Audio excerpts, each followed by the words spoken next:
Buenas tardes, soy Marilu Domínguez, enfermera de cardiología del Hospital Virgen de la Luz de Cuenca y junto con María Isabel Lillo, enfermera de arritmias del Hospital General Universitario de Alicante, tenemos el placer de moderar esta mesa de enfermería titulada Cuestiones de electrofisiología cardíaca. Quiero agradecer a los ponentes, a la audiencia y a los patrocinadores del evento que hacen posible la realización del mismo. También recordaros que podéis hacer preguntas a través del chat habilitado en la página de emisión. Le doy la palabra a Isabel, que os presentará la primera ponencia. Adelante, Isabel. Gracias, Mariluz. Buenas tardes a todos. Como no queremos robar tiempo a los ponentes, vamos directamente con la primera ponencia a cargo de María José Colla. La sala de electrofisiología y estimulación sin escopia es una realidad.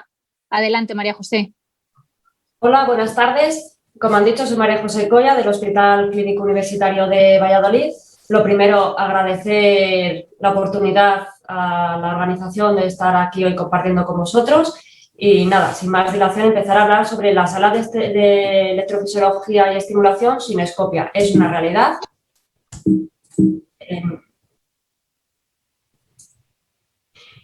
Lo primero, para empezar este tema, creo que lo primero que hay que hacer es definir qué llamamos un procedimiento sin escopia. Un procedimiento sin escopia o escopia cero es aquel en el que no vamos a utilizar fluoroscopia o va a ser una dosis administrada mínima. En algunos estudios podemos ver cómo han considerado para su realización una dosis menor a 1 milisievert recibida.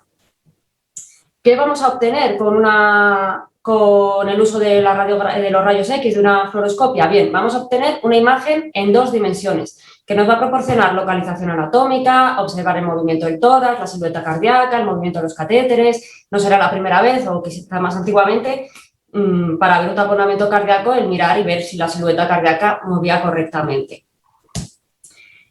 Pero además de eso, hay que saber que la fluoroscopia es una fuente de radiación ionizante, pero no es la única fuente de radiación. Hay que tener la premisa de que la radiación estamos expuestos tanto a una radiación natural como a una radiación artificial. Pero eso sí, la primera fuente de exposición a radiación artificial sí es la fluoroscopia. El límite anual para el trabajador está catalogado en 100 milisievert cada 5 años o 50 milisievert anuales, de ahí el llevar los dosímetros, de solapa, de muñeca, etc. Pero bien, ¿qué es un milisievert? Vale, el milisievert es la unidad con la que se va a medir esa radiación. Me parece curioso la dosis que pone aquí, que es la radiación cósmica que va a recibir una persona que viviese en la cordillera del Himalaya a 6.700 metros de altitud durante 42 días. O sea que demostramos también que hay radiación natural como la que podemos recibir.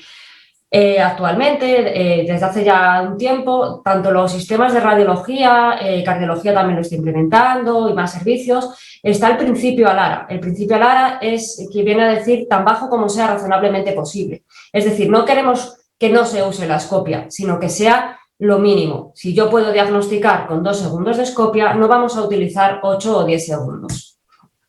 ¿Por qué? Porque la radiación ionizante que estamos administrando no es inocua. Está produciendo unos efectos deterministas que van a depender de la dosis umbral. Una vez que pasas esa dosis, se ve que ya hay unos riesgos, mutaciones, etcétera, y unos efectos estocásticos. Estos no podemos saberlos tan claramente porque dependen del azar, no por la dosis, pero se sabe que están los dos. Y los efectos deterministas sobre los que más podemos actuar porque no dejan de ser más fáciles de controlar sin azar. Ante esta situación, ¿qué podemos utilizar para no poder, como alternativa, no utilizar la escopia? Los sistemas de navegación sin fluoroscopia, lo que vienen a ser los navegadores, el CARTO, el NAVEX, el Rhythmia, el Columbus, Mediguide, ayuda con eco intracardíaco, unir ambos, etc. ¿Qué vamos a obtener con los navegadores? Bueno, una imagen en 3D de la anatomía cardíaca y la posición de los catéteres, ya que nos van a crear una imagen en los 3 ejes del espacio, en X, Y y Z. Podemos ver el triángulo de Koch, cómo está definido, o incluso marcar zonas anatómicas. Aquí en este caso sería la aorta, y marcar el tronco coronario para intentar no ablacionar y dañarlo. Además de la recreación anatómica, vamos a utilizarlos para la creación de distintos mapas. Los mapas de activación local, como podemos ver aquí, esto sería un mapa de activación local, que es lo que van a ver es ver la propagación en la taquiarritmia y en función de una escala colorimétrica ver cómo evoluciona. Esto lo podemos ver en parado y si lo vemos en funcionamiento sería el mapa de propagación. También vamos a obtener los mapas de voltaje. En función del voltaje recibido nos va a poner un color u otro color. En este caso es el de este sistema de navegación, para marcar la zona de escara y las zonas por donde hay más tejido sano, menos tejido sano. Esto aquí vamos a ver en funcionamiento el vídeo de cómo, por ejemplo, se propagaría todo alrededor de esta escara, cómo va girando constantemente y haciendo al paciente entrar constantemente en la arritmia.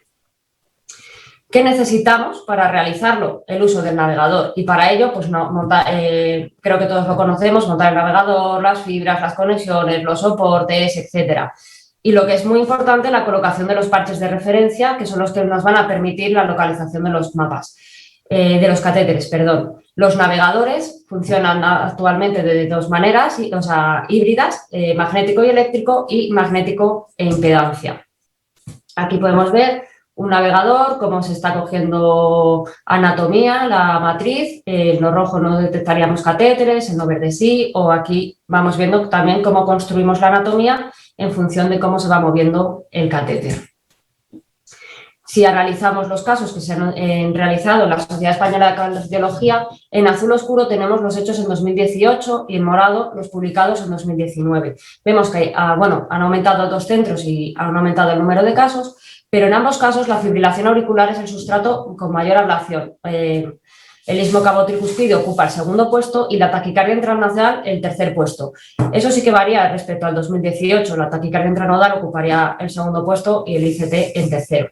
Lo que me hace ver para ver si es una realidad la aceroscopia o no es, en 2018 se realizaron 3 casos sin escopia frente a 115 casos sin escopia en una FA. En el istmo cabo-tricuspidio pasamos de un 14 a un 17,2 y la taquicardia intranodal, que de un 10% vemos que en 2019 hasta en un 82,1% se dejó de usar la fluoroscopia. Y en total, de los 18.549 procedimientos, en 1967 el 11% se hizo sin escopia. Eso sí, aclarar que estos 18.500 no son solo estos 3, es de todos los sustratos, ¿de acuerdo? Aquí podemos ver el resto de sustratos, cómo se han hecho, el uso de navegador que se ha hecho en ellos. Podemos observar que en la mayoría se han utilizado navegadores, pero muy poquitos se han hecho con escopia, el vía accesoria un 10%, una taquicardia un 13,5%, aunque digo poquitos, es un porcentaje nada despreciable. Incluso tenemos TVs totalmente hechas con cero escopia, 7 casos, 2 casos. Esto es un estudio en el que también se están viendo en el lado derecho distintos sustratos y podemos ver los tiempos de procedimiento, los éxitos y las complicaciones. Y la conclusión que se saca es exactamente la misma, que los tiempos no varían respecto al uso de escopia y es igual para la obtención del éxito e igual de seguro. En las guías clínicas también empieza ya a nombrarse que hay que utilizar estos sistemas.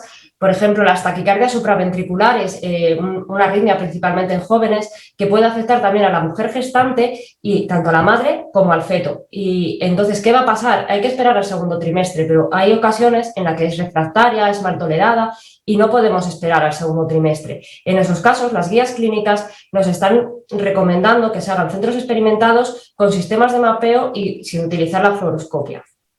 Además, podemos encontrar múltiples estudios que avalan la seguridad en las ablaciones del lado derecho, pero no solamente en el lado derecho. También hay muchos que avalan el lado izquierdo, la punción transeptal para las FAs o para el acceso a los lados izquierdos guiados con eco intracardíaco, ya que incluso hay sistemas de navegación donde podemos integrar el eco en el navegador. Las ventajas que podemos obtener frente a la fluoroscopia es la recreación de mapas anatómicos y la señalización de las estructuras, el no tener que estar moviendo lógicamente el arco para ver en 3D, la disminución de la radiación y sobre todo quitarnos el pesado plomo. Sin querer eso va a pasar a la larga algo de factura. Los inconvenientes: el montaje del sistema de navegación, el equipo de rayos no hay que montarlo, ya viene montado de serie en su momento. ¿Y encarece el precio? Bueno, eso creo que es un tema más a estudio. Hay estudios que avalan que sí, estudios que avalan que no.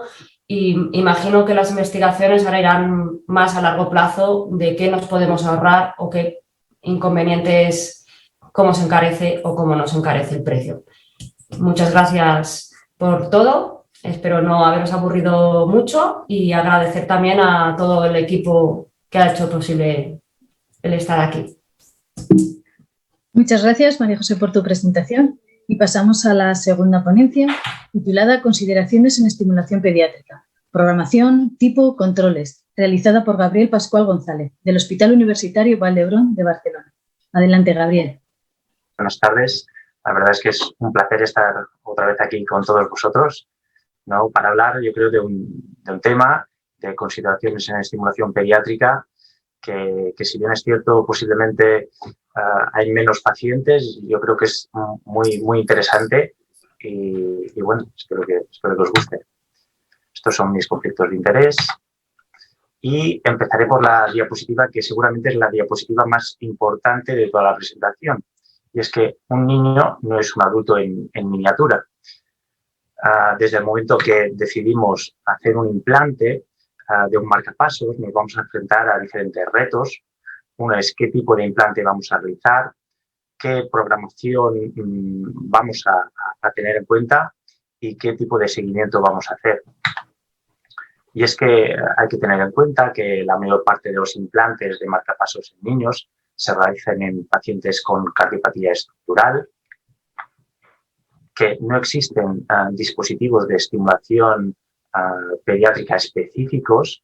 Si bien es cierto que existen algunos dispositivos con un tamaño reducido, esto lo van a hacer a expensas de suprimir alguna de funciones con las que estamos ya muy habituados, como sería el registro de eventos con electrogramas o bien la monitorización remota, por lo que posiblemente no sea, como veremos a lo largo de la presentación, el mejor tipo de dispositivos para acabar implantando.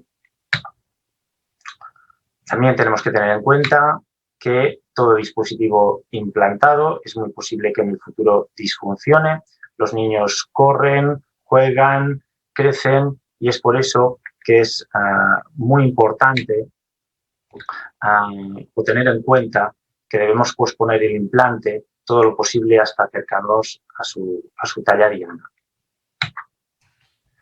En este sentido, tenemos diferentes tipos de implante. Tenemos el implante con estimulación epicárdica, ¿vale? Que quizá es una buena opción para los niños pequeños, ¿no? Niños que no llegan a los 10-15 kilos. Podemos pasar después, a la medida que van creciendo, ya podríamos pasar a la estimulación endocárdica, sistemas de estimulación endocárdicas. Inicialmente, sistemas monocamerales, cuando los niños son entre 10-15 kilos hasta los 25 kilos. ¿Y por qué no bicamerales? Pues el implante de electrodos en la aurícula de estos pacientes es realmente complicado y el riesgo de que acaben cayendo y disfuncionando al poco de ser implantados es una realidad que hay que tener en cuenta. Entonces, reservaríamos lo que sería la estimulación bicameral para aquellos pacientes ya con un peso superior a los 25 o 30 kilos. ¿Ventajas de la estimulación epicárdica? Pues bueno, es un tipo de estimulación que es ideal para aquellos pacientes neonatos o niños pequeños. Otra ventaja es que se preservan los accesos venosos para futuros implantes. Estos niños, a medida que vayan creciendo, van a necesitar recambios y nuevos electrodos, por tanto, vamos a preservar sus accesos venosos. Pero en contra, van a presentar umbrales de estimulación mayor, con un mayor consumo por tanto, de las baterías y con un aumento en el número de recambios de este tipo de dispositivos. A la vez, también va a presentar con más frecuencia la rotura del electrodo. En la gráfica podéis ver claramente cómo el tiempo de vida media de un electrodo epicárdico es claramente inferior a lo que sería un electrodo endocárdico, ¿no? en cuanto a años.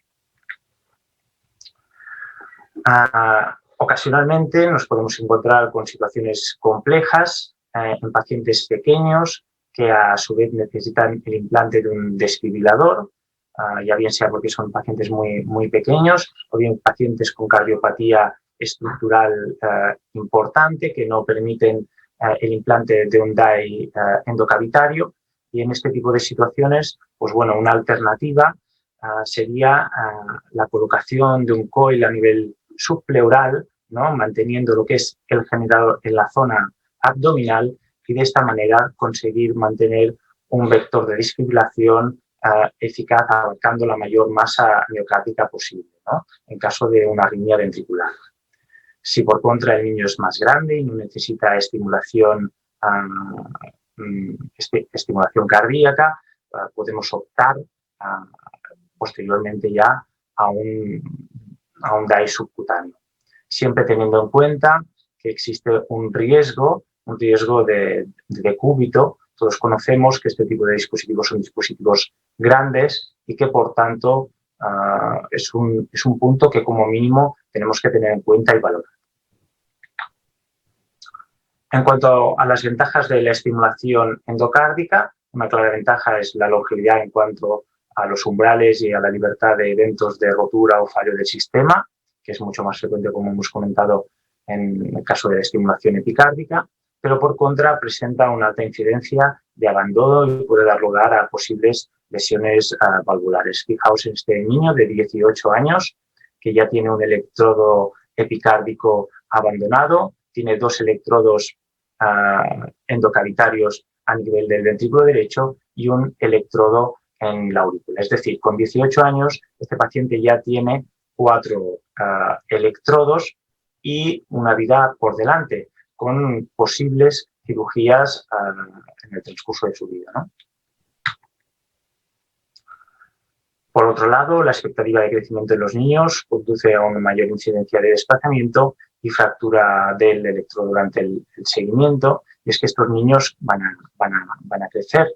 Fijaos aquí también en este otro ejemplo de un niño cuando se implantó el dispositivo endocavitario con 8 años. La placa vemos cómo tiene una ligera curvatura a nivel del implante del electrodo y cómo años más tarde realmente este electrodo ha acabado estirándose muchísimo. Y es que los niños crecen, pero los electrodos permanecen igual, con lo que el riesgo de fractura es claro en este tipo de pacientes.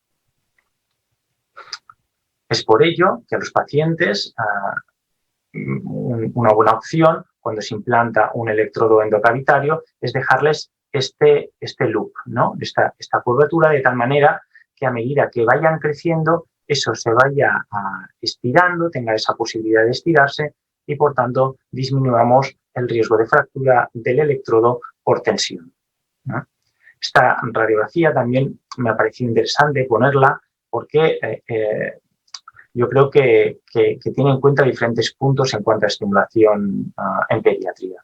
Por un lado, vemos este generador, es un generador epicárdico en un paciente, ¿no?, que ya tiene una cardiopatía estructural. Fijaos que tiene este dispositivo colocado en la arteria pulmonar y que a medida que ha ido creciendo se ha decidido ya hacer el paso a un sistema endocavitario colocando lo que os comentaba, ¿no?, colocando un loop. Pero los implantes también de desfibriladores a nivel endocavitario en población pediátrica también tiene sus riesgos o sus problemas. El sobresensado de la onda P puede ser también un problema que se dé en pacientes con corazones pequeños, con electrodos colocados en posiciones muy basales. Y sobre todo hay que vigilar si utilizamos electrodos integrados, puesto que el electrodo a la hora de detectar las señales se va a colocar entre el bipolo y la bobina del ventrículo derecho, con lo que vamos a tener una señal mucho más amplia, pero a la vez también un riesgo de sobresensado de onda P. Y el sobresensado de onda P realmente es un problema importante que es difícilmente corregible mediante programación y que necesitaría de cirugía. En cuanto a la programación de estos dispositivos, pues bueno, hay que tener en cuenta que muchos de estos pacientes van a ser portadores a lo largo de toda su vida y que deberíamos intentar evitar los efectos deleterios de la estimulación y favorecer su calidad de vida. Para ello debemos minimizar la estimulación ventricular siempre que sea posible, ajustar los intervalos AV a la edad del paciente, que normalmente van a ser mucho más cortos. Debemos ajustar la frecuencia mínima en pacientes pequeños. No podemos dejarlos programados en nominal a 60, sino que muchas veces debemos programarlos a 60, a 70, 80 o incluso 90 como frecuencia cardíaca mínima. Y la frecuencia máxima de seguimiento también debemos aumentarla, puesto que son mucho más activos y permiten unas frecuencias de seguimiento mucho mayores. En cuanto a la programación de los controles automáticos de captura, también es importante para que así, de esta manera, podamos reducir el consumo de la batería y también monitorizar su funcionamiento. Las descargas inapropiadas es otro problema importante por frecuencias cardíacas basales elevadas, mayor riesgo de disfunción y el tiempo de vida de los electrodos en estos pacientes también va a verse afectado. En este sentido, las descargas inapropiadas son una complicación en cuanto al dolor, consecuencias emocionales o pueden afectar también en cuanto al aumento de la mortalidad. En este sentido, la incidencia de choques inadecuados puede llegar al torno al 21%. Es por eso que se aconseja programar terapias con frecuencias de corte elevadas y detección largas para disminuir los choques inapropiados. ¿Vale? Este es un ejemplo de una niña que jugando en unas colchonetas elásticas acabó por la frecuencia o la emoción, acabó chocando, ¿no? Haciendo un choque completamente inadecuado, pese a tener una programación adecuada. En cuanto al seguimiento presencial, pues haremos el seguimiento presencial que debemos realizar y lo relacionaremos o lo intentaremos coordinar siempre con lo que serían las visitas de cardiología pediátrica, pero no solo eso, sino que intentaremos también mantener la monitorización remota, que ya sabemos que es un sistema seguro, que nos permite la detección y la toma de decisiones de forma mucho más rápida y que también nos permite reducir los choques inadecuados o inapropiados a cifras considerables. En este sentido, aparte, también la monitorización remota nos va a poder tener una toma de decisiones más individualizada en cuanto a, por ejemplo, si un paciente tiene ritmo propio, podemos tener una actitud mucho más conservadora que si el paciente no tiene ritmo propio y, por tanto, debemos acabar actuando de forma inmediata. ¿Y el futuro? Pues bueno, tenemos la opción o se está intentando hacer implantes sin escopia o con fluoroscopia cero, la introducción de lo que serían ya las estimulación de rama izquierda o estimulación fisiológica en niños y la ayuda de técnicas de imagen como la eco 3D. Como conclusiones, en pediatría existen varias diferencias respecto a la estimulación en la población adulta que condicionan tanto el tipo de implante, la programación, así como el seguimiento. La mayor actividad de los niños conlleva mayor tensión en el hardware del dispositivo y su expectativa de crecimiento conduce a una mayor incidencia de desplazamiento y fractura, que la programación de los dispositivos debe ir acorde a las necesidades del paciente y que la combinación de seguimientos presenciales más seguimientos de monitorización remota parece una alternativa segura al seguimiento en este tipo de población. Muchas gracias. Muchas gracias, Gabriel, por tu presentación y pasamos a la tercera ponencia, titulada Uso de navegadores por parte de la enfermería. Requisitos, formación, apoyos, realizada por Patricia Espinosa Álvarez, de la Clínica Universitaria de Navarra. Adelante, Patricia. Vale, bueno, muy buenas tardes a todos. En primer lugar, quiero agradecer al comité organizador por la invitación. Mi ponencia trata sobre el uso de navegadores por parte de la enfermera, requisitos, formación, un tema que hoy en día pues, yo creo que puede resultar desconocido pues, para muchos de nosotros. En primer lugar, me gustaría agradecer también a las 3 casas comerciales como Abbott, Boston Scientific y Biosense por su colaboración para esta ponencia. Comenzaré dando una breve introducción sobre los sistemas de navegación. Veremos qué supuso su aparición para la enfermería en los inicios, como en la actualidad, y qué relación podemos tener en un futuro con ellos. Por último, veremos las conclusiones. Bueno, pues un navegador es un sistema a través del cual se realiza una reconstrucción electroanatómica en 3 dimensiones del corazón. De esta forma, lo que nos va a permitir es poder realizar... De esta forma nos va a permitir una mejor localización de la arritmia y un mejor diagnóstico, por lo que reduciremos el tiempo del procedimiento y como consecuencia vamos a obtener una intervención menos compleja, más segura y eficaz. Estos sistemas son relativamente nuevos.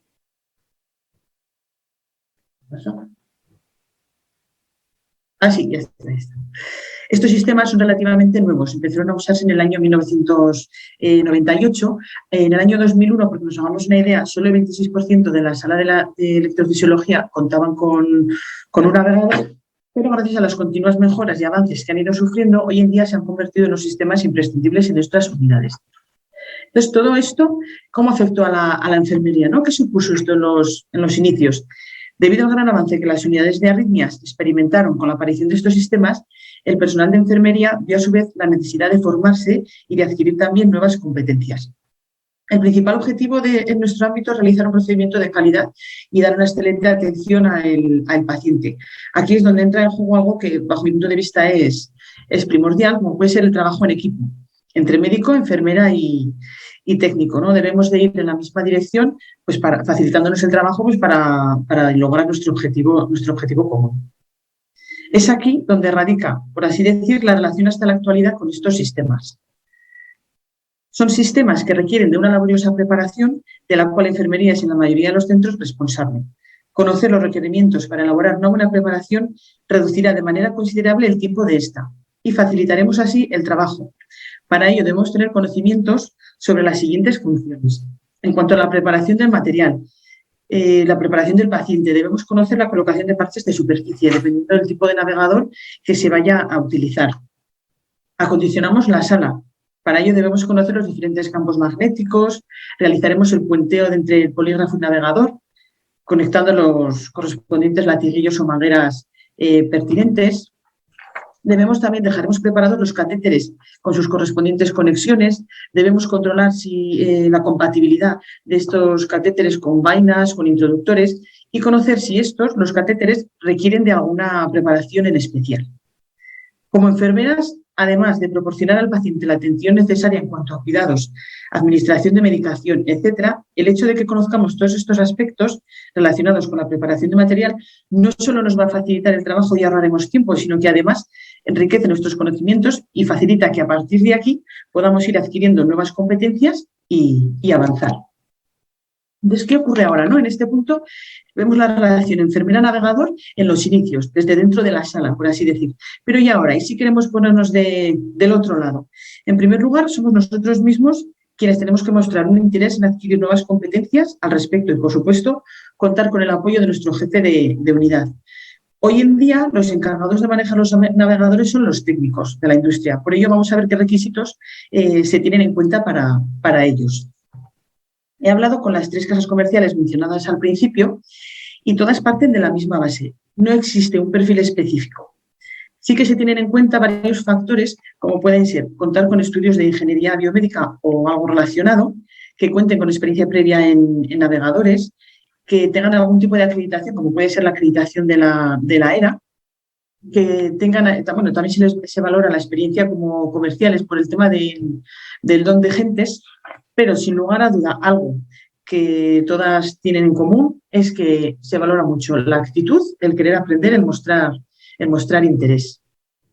Llegados a este punto, lo que hemos visto es la relación actual de la enfermera con los sistemas de navegación y las necesidades básicas que se le requiere a un técnico. Ya tenemos la respuesta de que si contamos con el apoyo de nuestro jefe de unidad y nosotros mostramos un interés en adquirir nuevas competencias, es posible pasar al otro lado de la sala, ¿no? Por así decirlo. Entonces, vamos a ver ahora cuál es el punto de partida en cuanto al tema que nos concierne. Para ello, me puse en contacto con las unidades de 94 hospitales, las unidades de electrofisiología, a los que les realicé la misma pregunta. ¿Maneja enfermería en algún momento un navegador o siempre cuenta con el apoyo de un técnico? Bueno, de 94 solo obtuve respuesta de 37 unidades. De estas 37, solo 4 centros manejan de manera autónoma, manejan o han manejado el navegador. 3 de ellos de manera autónoma en arritmias sencillas, sin supervisión de ningún técnico, y en uno de ellos sí que lo han manejado alguna vez, pero siempre bajo supervisión del técnico de la industria. Entre los datos de este estudio y la información que me han ido facilitando los diferentes técnicos de las casas comerciales, bueno, pues se ha llegado a la conclusión de que hay muy pocos centros en los que sea el personal de enfermería el encargado de manejar estos sistemas. Es más, para muchos de nosotros incluso era algo impensable. Muchos me preguntabais si esto era posible y os sorprendía hasta la propia pregunta. Los centros que cuentan con enfermeras capacitadas para su manejo tuvieron formación interna proporcionada por la casa comercial pertinente.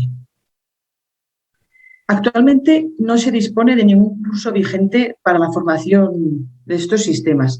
Lo que se lleva a cabo a día de hoy es que cualquier centro que muestre un interés especial sobre el tema recibirá formación de manera interna por la casa comercial en cuestión.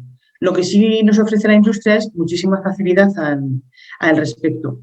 Sin embargo, en años anteriores sí que hubo cursos para un manejo básico de estos sistemas. Por ejemplo, es el caso del Biosys, podemos encontrar un curso para el manejo del sistema de Carto 3. La última edición tuvo lugar en el año 2016. Es un curso que se realizó de manera interna, no es un curso certificado. Su duración varía en función de los participantes y de sus necesidades. El curso cuenta con apoyo material, se proporciona una guía sencilla de utilización más una presentación en PowerPoint y apoyo personal realizando casos prácticos con un técnico de la industria. En la actualidad sí que tienen en proyecto un curso para enfermeras incluyendo todas las actualizaciones hasta el momento. En el caso de Sanyud tampoco cuentan con un curso certificado. En este caso ofreció un curso presencial hace unos años en su sede de Madrid. La formación cuenta con 6 protocolos diferentes para avanzar en su aprendizaje con una duración estipulada de unos 2 días. También cuenta con apoyo material de un manual y, también este tipo de formación fue de uso local, fuera de normal. Bueno, como ya he comentado, que no era certificado. Ambos cursos, tanto el de Biosys como el de Sanyud, podría decirse que fue una formación fuera de norma. En el caso de Boston Scientific, sí que cuentan con un curso certificado con una duración de unas 20 semanas, consta de 3 fases bien diferenciadas y es necesario aprobar una fase con casos prácticos para pasar a la siguiente. El problema es que esta formación solo se ofrece en Reino Unido, donde cuenta con la figura del Cardiac Physiologist. Aquí en España esta figura no existe y este tipo de formación no se da. Por eso, los pocos centros en los que enfermería tiene algo que ver con el manejo de los navegadores tienen en común que manejan Carto o el Navex. Rhythmia siempre cuenta con aporte técnico. Llegados a este punto, veamos qué podemos aportar nosotros como enfermeras, ¿no? Como enfermeros. Por un lado, contamos con una serie de competencias que adquirimos durante la carrera. Quizá estas competencias sí que las adquirimos de una manera un poco más generalizada, no de una manera tan específica en el ámbito de la cardiología, pero por otro tenemos las competencias que adquirimos con nuestra experiencia laboral. Son como, por ejemplo, los conocimientos electrocardiográficos, de anatomía, electrofisiológicos, estos ya de manera más precisa y específica. ¿Qué ocurre? Un ingeniero biomédico, además, también tiene conocimientos sobre señales y sistemas, fundamentos de electrónica, sistemas digitales, lo cual va a favorecer en un principio que nos ofrezcan un mayor rendimiento del navegador. En sustratos complejos existen además numerosos conceptos que a día de hoy con nuestros conocimientos se nos pueden escapar. Veamos, por ejemplo, un ejemplo de ello, ¿no? La importancia de En esta diapositiva se describe un mapa de activación de una aurícula izquierda en ritmo de una taquicardia auricular que ha sido mapeada con el sistema de navegación Rhythmia. Se observa una taquicardia auricular macro-reentrante perimitral en sentido horario. En esta vista lateral izquierda mitral se observa una activación más precoz a nivel del istmo superior, veríamos aquí en color rojo, podría sugerir un frente de activación alrededor de las venas pulmonares izquierdas. Gracias a una buena interpretación de los filtros del sistema con el catéter de mapeo, se logró identificar una región de activación más precoz que el frente de activación perimetral comentado anteriormente y que desenmascaraba el verdadero frente de propagación principal del circuito, el cual giraba alrededor de las venas pulmonares. Entonces, ¿podemos formarnos para su manejo? Bueno, pues claro que sí, por supuesto que nos podemos formar, pero el grado de formación, el nivel que alcancemos dependerá de varios factores, como puede ser nuestra disponibilidad y nuestro grado de interés.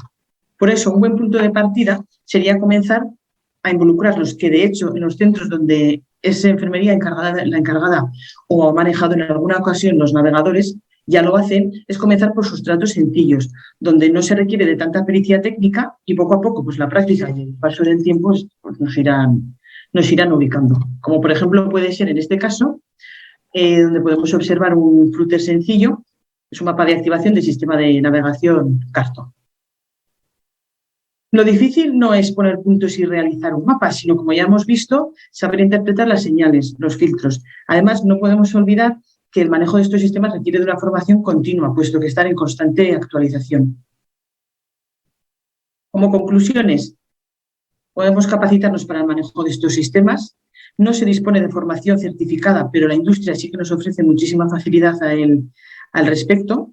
Hay que valorar los recursos también de los que disponemos, principalmente del personal en la sala. A lo mejor hay centros en los que no se pueda permitir que una enfermera esté del otro lado y se le requiera en sala. Adquirimos mayor autonomía, por ejemplo, si el técnico, pues por el motivo que sea, llega tarde y podemos ir comenzando nosotros a ir realizando el mapa. Por otro lado, podemos reducir el tiempo de escopia con el empleo de los navegadores en la ablación de arritmias sencillas. Y también tenemos que valorar el sobrecoste. Por ejemplo, si uso unas arritmias sencillas en hospitales privados, pues habría que valorar un poco si compensa o no compensa realizarlo con navegador. Para finalizar, bueno, aquí dejo algunas preguntas que podrían servirnos pues, para crear debate, o quizás si en alguno de vuestros centros pues, es enfermería la encargada de manejar el navegador, podrían respondernos o contarnos un poco también su experiencia. Muchas gracias. Muchas gracias, Patricia, por tu presentación. Y pasamos a la última intervención a cargo de Alba Cano, del Hospital Vall d'Hebron Clínic y Provincial de Barcelona, titulada Controversia, radiofrecuencia versus crioablación. Adelante, Alba.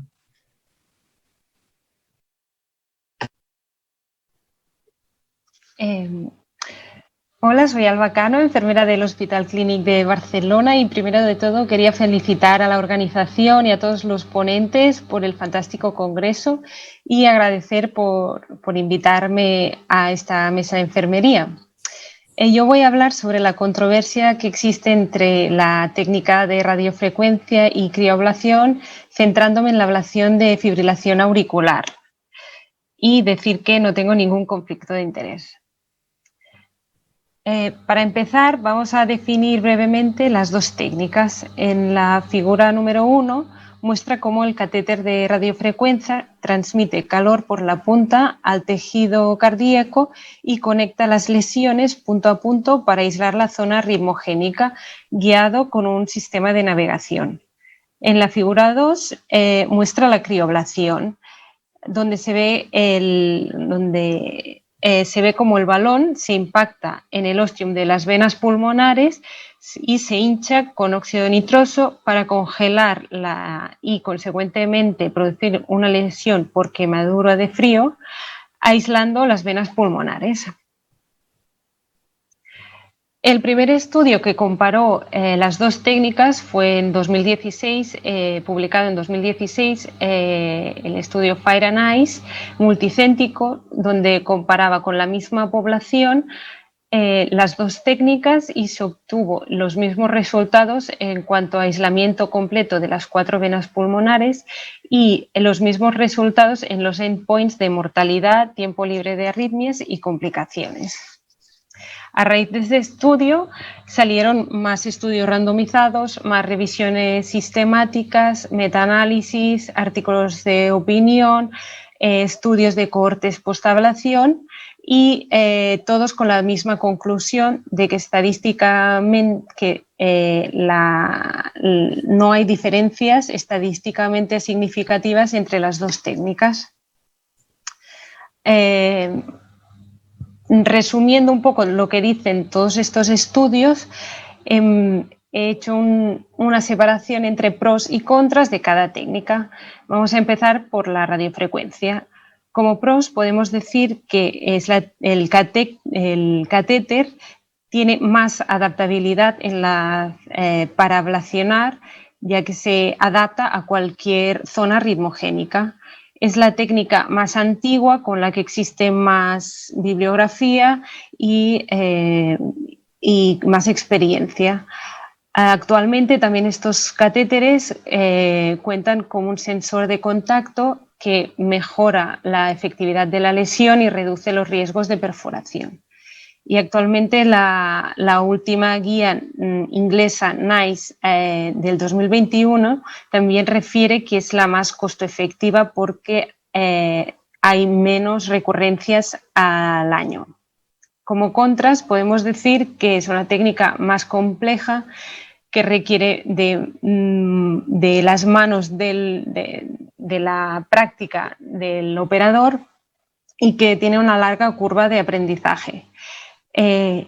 Requiere más tiempo, las intervenciones suelen ser más largas porque las lesiones se generan punto a punto, que el contacto del catéter depende de que la frecuencia cardíaca y la frecuencia respiratoria sea estable y regular, y que el paciente tiene que estar inmóvil para no alterar las imágenes cogidas con el sistema de navegación.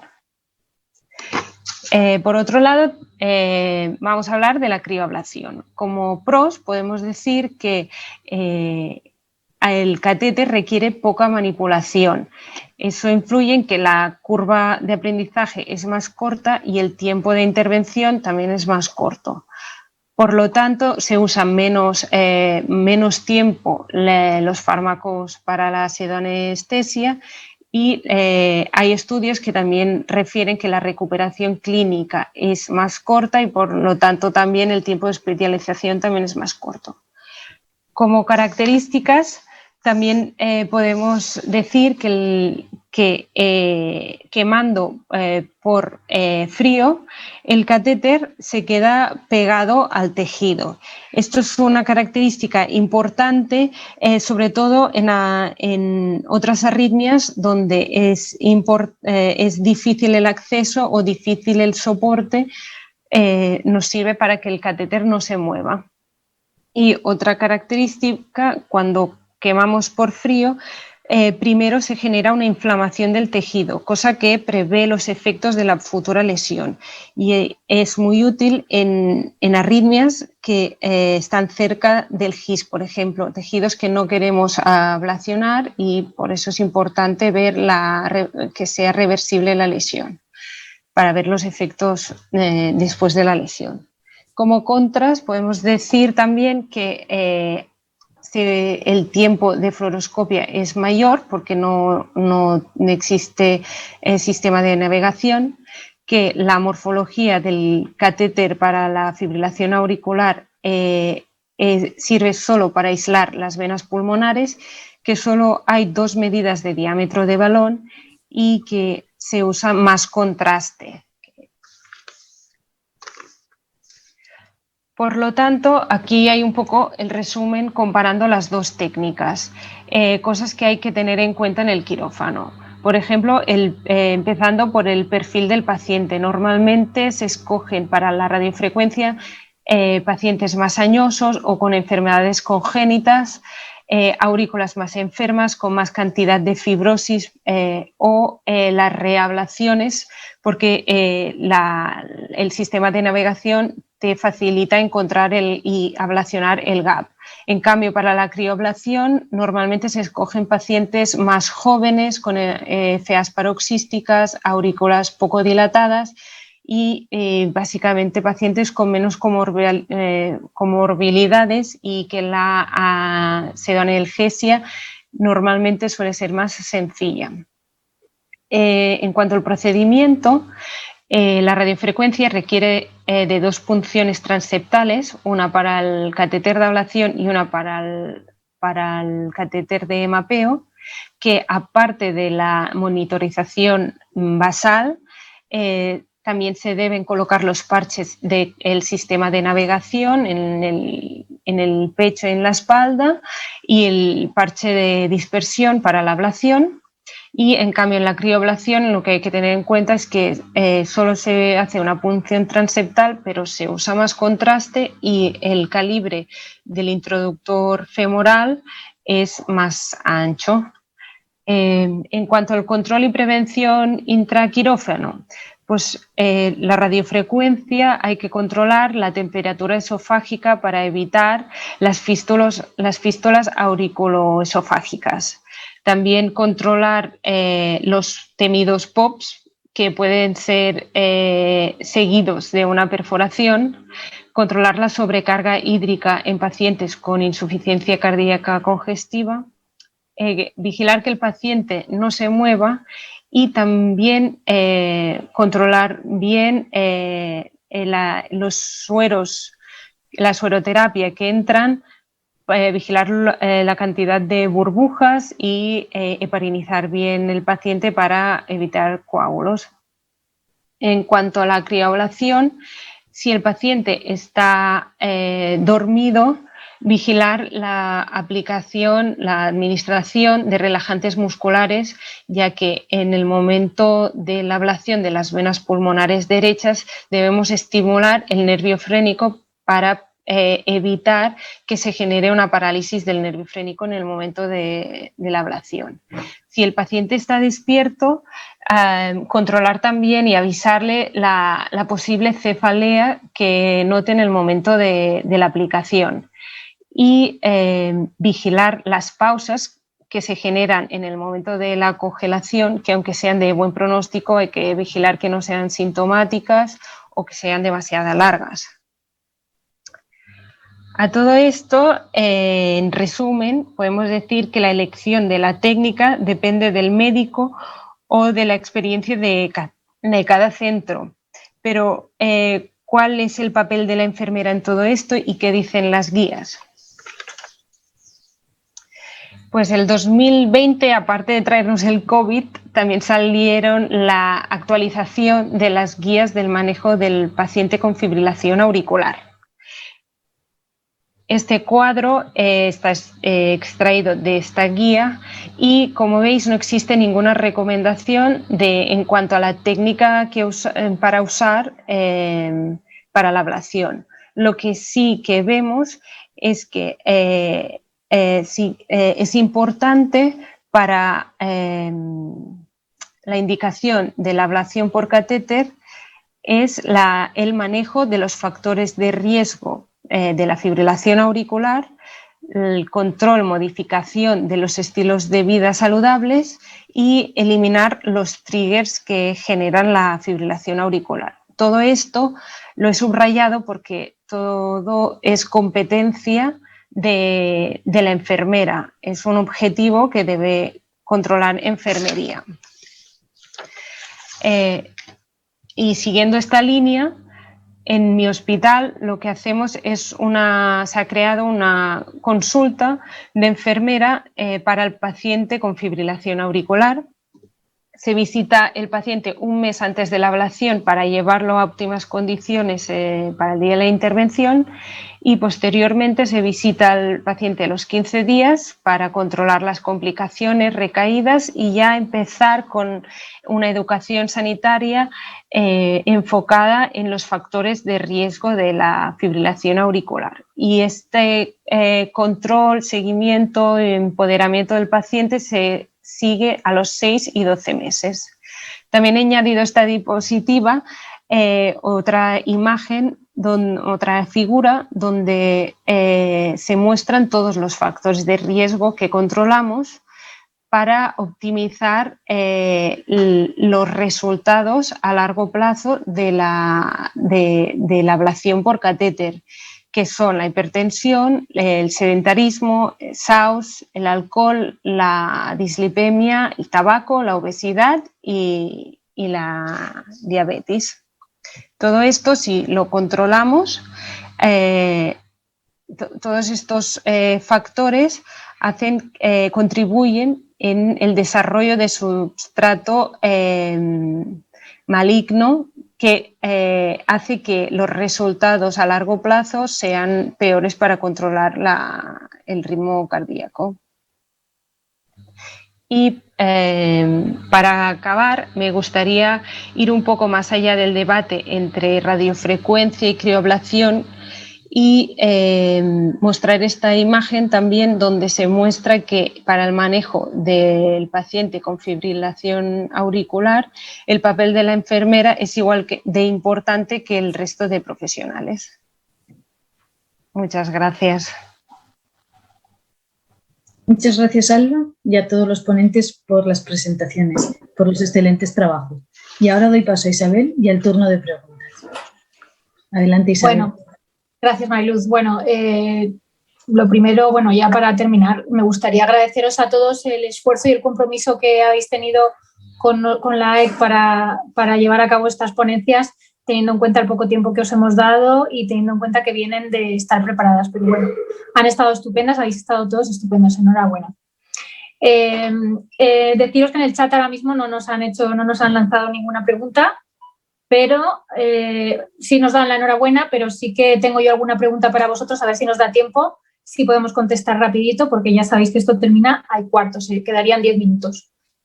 Bueno, a mí me surgen estas preguntas tras haber visto vuestras ponencias. En primer lugar, a María José le preguntaría, teniendo en cuenta las implicaciones que todos sabemos que tienen y que tú has explicado de la radiofrecuencia sobre nuestra salud, ¿tú crees que este modelo es hacia el que se dirigen las unidades en general? Yo creo que todos hemos observado un aumento de número de casos sin escopio, pero ¿tú qué perspectiva ves? Yo la verdad que creo que, en mi opinión, creo que sí, que la tendencia va a ser a disminuir de la fluoroscopia y de hecho nosotros en nuestro hospital estamos cada vez haciendo más casos, intentando prescindir de ella e intentando también disminuir la dosis al mínimo. Entonces yo creo que sí, que puede que estemos ante un cambio de forma de trabajar. Sí, ¿verdad? Parece que si las unidades se van acostumbrando, parece que ya el día que tienes que ponerte plomo es como que se viene, como que es un chasco, ¿no? Ya lo normal es no querer ponértelo. Pero bueno, vale, me gustaría también preguntarle a Gaby, a Gabriel Pascual, el compañero que nos ha hablado de la estimulación pediátrica, me gustaría preguntarle, porque yo creo que se lo preguntará a todo el mundo teniendo en cuenta tu ponencia, ¿qué formación has recibido para poder hablar así con tanta propiedad?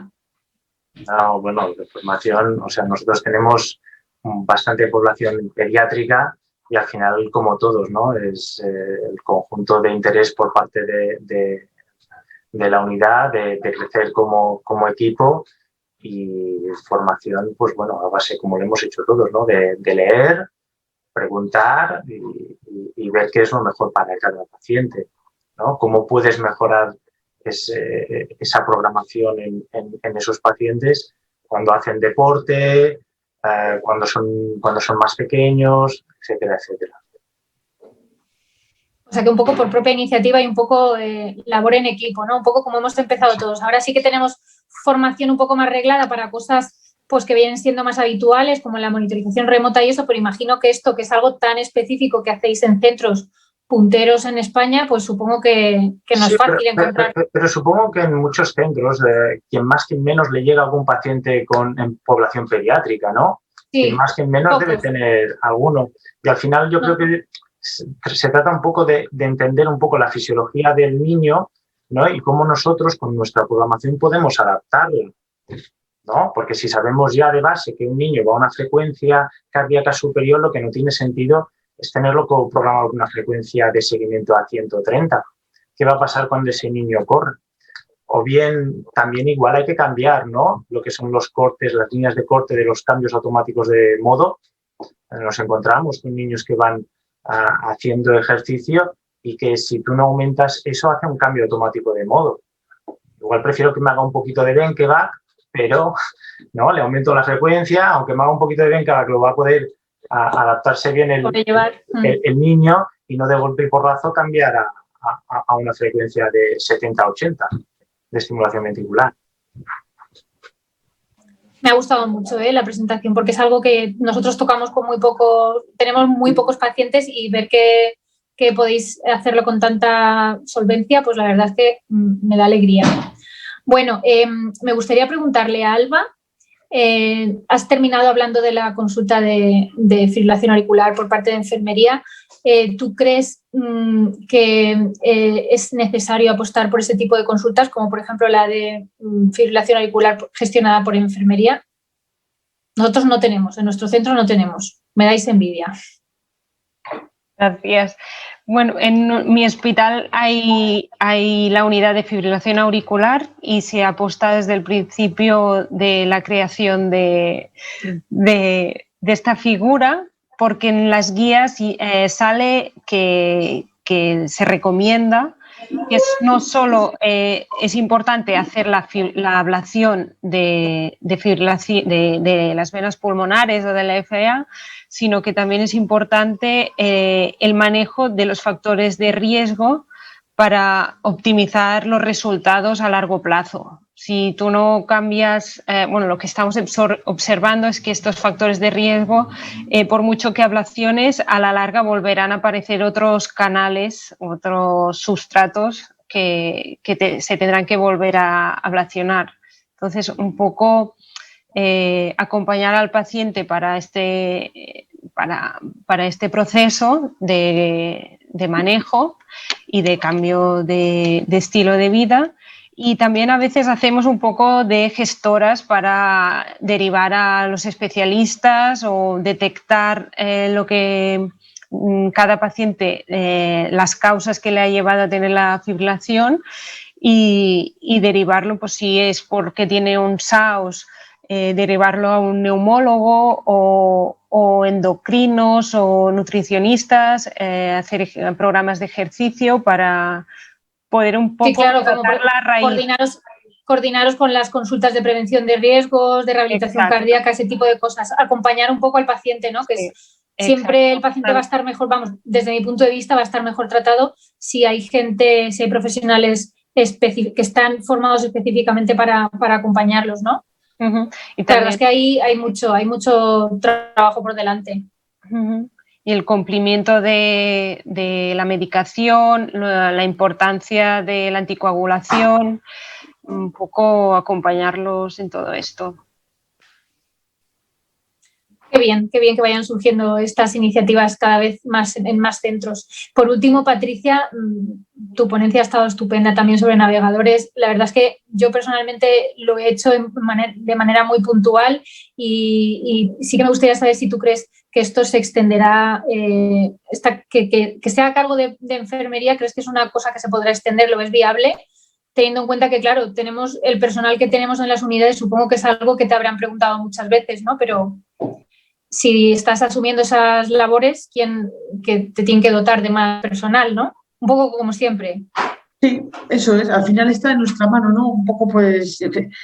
Sí, yo, por lo menos en nuestro hospital, yo cuando me tocó el tema de la ponencia me quedé descuadrada porque nosotras no manejamos para nada el navegador, ni siquiera no me lo había ni planteado. Entonces, a mí de primeras me chocó. ¿Viable? Pues sí, ¿por qué no? Lo que pasa es que es un campo muy amplio. No es lo mismo en arritmias sencillas, arritmias complejas. Hay muchas veces que hay, pues eso, conceptos muy complicados, pero bueno, en nuestra mano está. La industria sí que ofrece muchísima facilidad en cuanto a formación y yo pienso que todo es ponernos. Y al final, pues poco a poco con el tiempo, empezar por arritmias sencillas, familiarizándonos con el navegador, con los términos, los conceptos, y a lo mejor pues poco a poco ir avanzando. Pero claro, también eso depende, como muy bien dices tú, Isabel, pues el tema personal, etcétera. Yo creo que si existe viable, pero complicado. ¿El qué? Es viable, pero complicado también. Claro, yo pienso que si existe el hueco, ¿no? que podamos encontrar para llevar a cabo, nosotros siempre siempre aprovechamos ese hueco. Enfermería, no sé si estáis de acuerdo, pero yo opino que siempre que tenemos alguna actividad que vemos en la que podemos colaborar, siempre como que nos lanzamos de cabeza. Ahora veremos si efectivamente, ¿verdad? Si efectivamente podemos encontrar ahí nuestro hueco para ir formándonos y mejorar. En fin, no sé si alguno de vosotros tiene alguna pregunta más para vosotros mismos, para vuestros otros ponentes. Yo creo que en cuanto a los navegadores, yo creo que no hay que tener miedo, hay que lanzarse, estamos, yo creo que suficientemente capacitados y hay que desacomplejarse un poco en este sentido para lanzarse y poderlo hacer, porque no tengo ni la más mínima duda que podemos. Hay gente muy capacitada en toda España y que es sentarse y ponerse. Eso es, todo ponerse. No tengo la más mínima duda. Qué bien. Solo necesitamos que tengan paciencia para que podamos formarnos, ¿eh? También eso hay que decirlo. Sí, pero después aparece el día que hay un caso que no se ha consultado el navegador. Y claro, y quizá al principio lo que hay que hacer también es coger, sentarse y revisar lo que son los casos, ¿no? Para coger esa agilidad para el día que uno se tenga que poner, pues ya tiene esa agilidad a la hora de desarrollar esa competencia. Para cogerlo un poco con seguridad. Sí, y no siempre. La revisión de casos aporta mucho manejo. Aparte existen ahora los turbomaps, puedes jugar mucho, pero puedes pasar mucho tiempo. Es. Te veo con ganas, ¿eh? Te veo ahí. Algo hacemos, no te diré que no. Bueno, Mariluz, no sé si quieres decir algo más y si no vamos a dejar a estos chicos descansar. Pues me han encantado las presentaciones y que tenemos mucho que aprender. La consulta de fibrilación auricular me ha encantado. En nuestro hospital los pacientes van a otros centros donde les hacen los estudios fisiológicos, donde les hacen crioblaciones y tal. Y cuando vienen a nuestro centro vienen a veces muy perdidos. Y es una idea importante que la vamos a tener en cuenta, lo vamos a madurar, la verdad es que sí. Bueno, hay una cosa que me gustaría decir para terminar. Me gustaría agradecer el gran esfuerzo que ha tenido Susana Bombín para sacar adelante este ritmo 21 tan complejo y desde aquí mandarle un saludo y agradecerle porque no hemos podido hablar con ella, pero nos ha mandado un mensaje de agradecimiento por el chat y de enhorabuena a todos los ponentes que os transmito, ¿vale? Un saludo a todos, cuidaros y nos vemos si todo va bien en Granada. Muchas gracias.